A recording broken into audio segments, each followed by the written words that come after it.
thank you very much. We are here to bring you the story behind the music you love and to introduce you to the men who make that music at Orchestra Hall.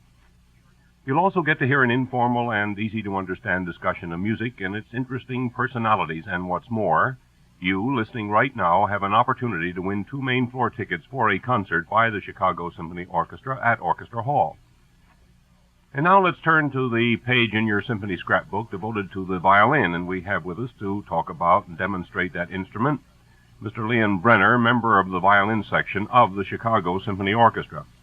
Mr. Brenner, I'm sure our listeners would like to have you identify that selection you played from that well-known symphony and play some more from it. Well, that was the Tchaikovsky Symphony No. 4, and that was part of the first movement.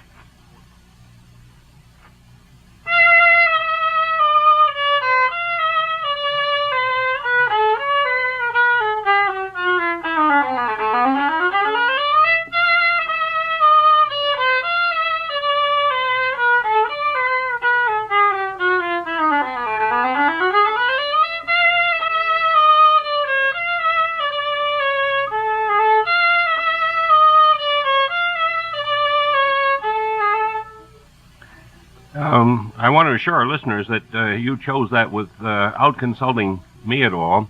I say that in order to make playing, there's no connection between that playing and my making a plug for the recording of the Tchaikovsky Fourth Symphony by the Chicago Symphony Orchestra under Mr. Kubelik, which we made recently for Mercury. And that leads to a question I don't believe I've asked on this program.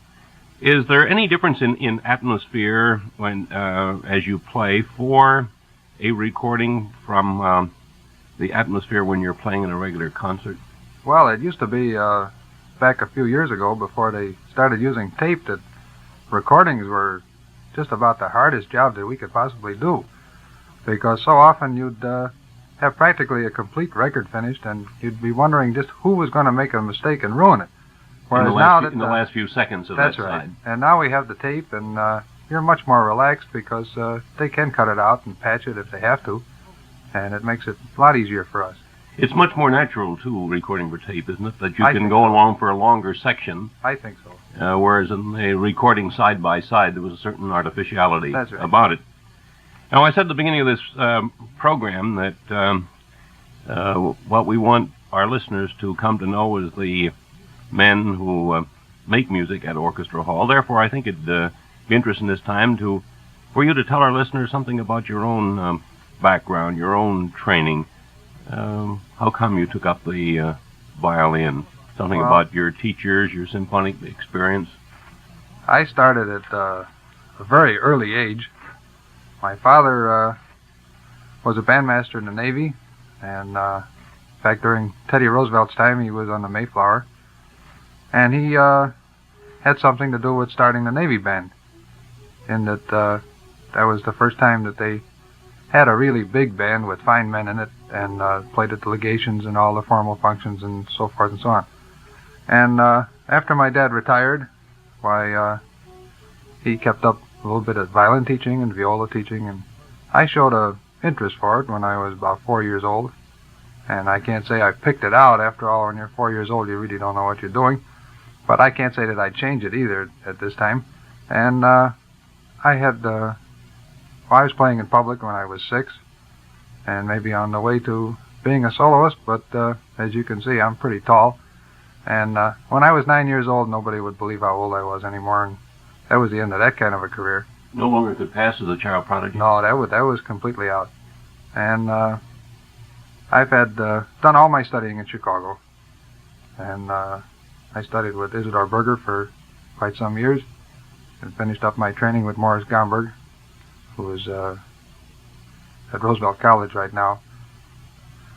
And I played in the Civic, of course, for 5 years. The Civic Training Orchestra. That's right. And I played in Indianapolis Symphony, and from there I came into the Chicago Symphony. Well, it's good to have you with us. I wonder if you can't show us by playing some more from some symphonic literature the result of that training. All right. What work will you choose? Well, I'd like to play some more of the Tchaikovsky at this time. Good.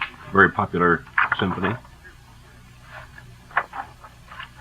What movement will this be? Now, this is from the second movement.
That passage reminds me that perhaps I should have introduced you by saying that you're a member of not only of the violin section of the Chicago Symphony Orchestra, a member of the second violin section. That's right. A lot of people feel that because of the proverbial expression playing second fiddle, that the second violins are not so important as the first. Well, a lot of people think that way, but in some ways we do an awful lot of the heavy work.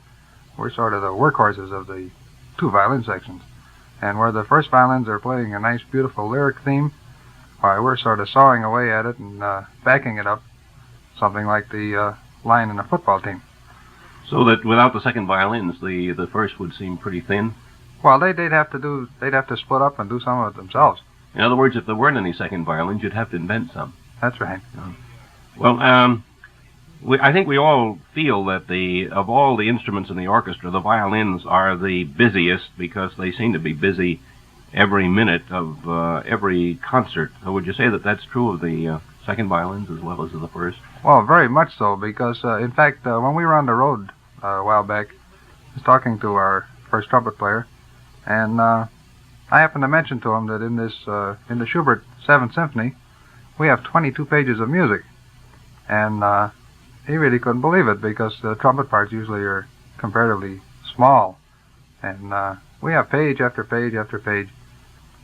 Do you have any selection which would illustrate, say, the work of the second violins as contrasted with the first violins? Because, of course, the second violins frequently do carry a theme. We very often carry the melody. We play in unison, and a great deal of the time we play an octave below the first violins, play the same thing. And very often we jump back and forth, and we'll play the accompaniment figure while the first violins play the melody, and maybe 8 or 16 bars later, the first violins will play the accompaniment, and we play the figure. Is there? Do you have a passage which will illustrate that in any way? Well, there's something that illustrates that very well in the Schubert 7th Symphony.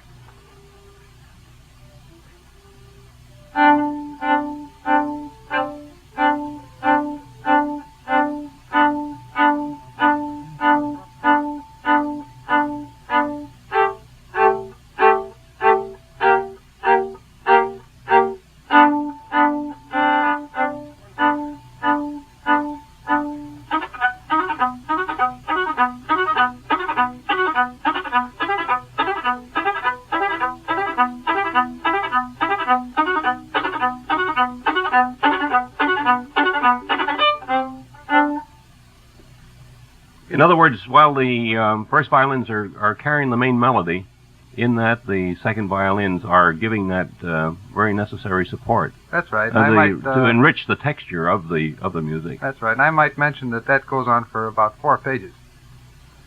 Another question that a listener might ask is this. Here you're sitting between the first violins and the woodwinds with some of the brass, say the trumpets behind you, playing some texture music like that without any melody. Do you hear what's going on in the first violins? Do you hear what the trumpets, what the flutes, what the oboes are playing? Or do you have to sort of close your ears to at least everything except your own music? Well, no, we definitely hear what's going on because that's one of the problems that I had in picking out this music. I was really amazed to find that there were so few continuous passages in the second violin section, although I've played these numbers many, many times. But in listening to the overall picture, I had the impression that I was playing a nice melody all the time. Actually, it was coming from other instruments. And I think that playing second violin, you hear an awful lot more of the music than when you're playing first violin, where you're playing the melody all the time. That's an interesting comment. I'd like to ask another question that I should have asked of violins on this program long before this. A lot of people feel that, say, with you violinists, the left hand is the hand that really does all the work. That's the hand that does all the fingering and produces the music, while the right hand merely grasps the end of a bow and saws back and forth. It reminded of a comment I read once that the left hand of a violinist is the artisan, while the right hand is really the artist. Would you care to comment on that? Well, naturally, both hands are very, very important. But when you come right down to it, the left hand has to play the notes, but the right hand is the one that decides the color and the difference in tone that is produced on the violin. And if the right hand doesn't work, why, the left hand playing all the notes doesn't really make much difference because nothing will come out. And all the real beauty of the violin, where it compares with the human voice and so forth and so on, those things are all controlled by the right hand. Therefore, the bow is a very important part of your equipment. I think it's more important than either one, than the other hand at all. What instrument do you play? I mean, what is is it a Strad or an old? No, I wish it was, but this instrument has a varied sort of a history in that I can't find out what it is. My father picked this violin up in a pawn shop, and since that time, I've spent many more times what he paid for it in repairs than the original price. Well, that leads us right into the question that I'd like to ask you, and we're going to add it to our scrapbook and send a pair of tickets to Mr. Ray E. Lyon of Alba, Michigan for the question. He said he has a violin with the following printed inside: Antonio Stradivarius, Cremonensis, Faciebat anno 1730, with a little circle trademark. He said, I'm interested in knowing if this violin has of any special value. I've been told that all the genuine Stradivarius violins have been accounted for. Is that correct? In other words, can Mr. Lyon rely on the label in his violin? Well, I think that there's not much doubt that the printers have made many more labels than the violin makers have made violins. I think there's something like Stradivarius made about 1,116 violins in his lifetime, and there are only about 540 in existence. So I think we won't hold out too much hope for Mr. Lyon. No, I wouldn't. And we'll thank him for his question, and thank you, Mr. Brenner, for being with us on this program.